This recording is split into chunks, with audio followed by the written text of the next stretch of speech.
I'm Tina Fordham, and you're watching The Navigator, where we look at the business and market impact of global political developments. Well, we've got about 50 days to go before U.S. elections, and the polls show a dead heat between Kamala Harris and Donald Trump. The sustained U.S. political uncertainty we're seeing as a result is proving to be a challenge for global business. So let's discuss how to think about it from a PQ perspective, that's political quotient. We all know that financial markets loathe uncertainty, but there seems to be no escape from it in this very political year. Thinking about the presidential debate, most observers seem to have concluded that Harris was the winner. But so far, Harris's debate performance hasn't translated into a polling boost. Let's deconstruct the outlook from here.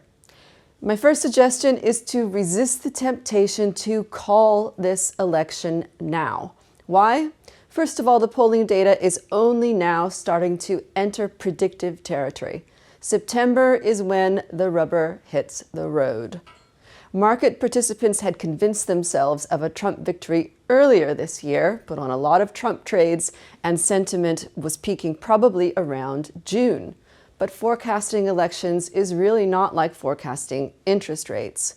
What drives political outcomes is human behavior, and human behavior does not lend itself to decision trees and modeling. So if we rewind to this stage of the race back in 2016, Hillary Clinton was polling 4 points ahead and on election night was predicted to win with a 90% probability by some credible pollsters. Markets were positioned accordingly, but Donald Trump went on to win, and that prompted a shock to markets. Since that 2016 surprise, pollsters have updated their models.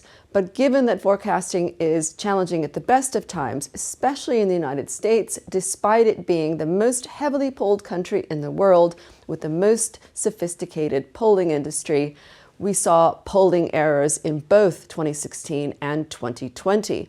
2016 undercounted Trump voters, and 2020 undercounted Biden voters. So how about political prediction markets? These are very popular with investors for obvious reasons. First, the wisdom of crowds thesis, followed by the skin in the game idea. The trouble is the call record for political prediction markets is pretty poor.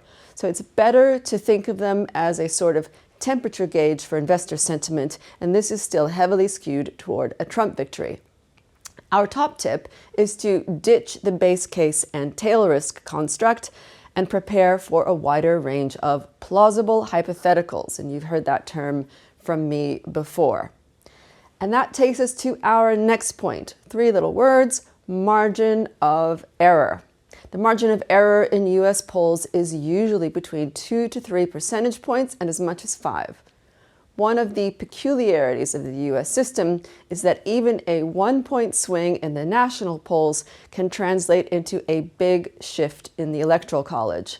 At the moment, the average of polls from Real Clear Politics puts Harris about 1 point ahead of Donald Trump, but it shows Trump winning the Electoral College and therefore the White House.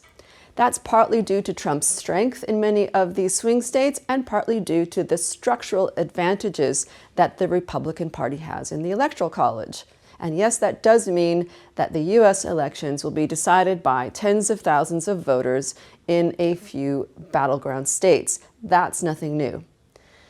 The GOP's Electoral College advantage also explains why the Republican Party will probably not get seriously worried unless Harris crosses around a 5-point threshold. She's going to need to generate a lot of momentum and enthusiasm getting her voters out to the polls in order to get there. So what do we watch for from here? Historically, debates haven't mattered much until now. But the June debate clearly mattered. It turned everything around. And given the compressed nature of this campaign, Harris's debate performance might have given her a crucially timed boost for things like fundraising, volunteers, and then that endorsement by Taylor Swift. Taylor Swift's call to get out the vote has already translated into a 400% spike in new voter registration, and that's a very big number. The vice presidential debate between Tim Walz and J.D. Vance on October 1st will probably attract a lot of attention, but the impact of vice presidents on the overall success of the ticket is usually modest. So, barring a late-breaking event of significant magnitude, which of course cannot be ruled out, this race is going to go down to the wire. And that takes us to our last point. November 5th is not the end of the U.S. election process, it's just the biggest signpost. The best possible outcome for business and for global stability would, of course, be an American election with a smooth political transition where the loser accepts the result. This is what defines democracy in the first place.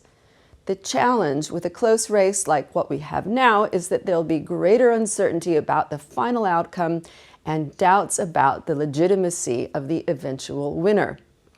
We should expect demands for recounts, legal challenges, delays in certifying the results, and even protests and possibly civil unrest.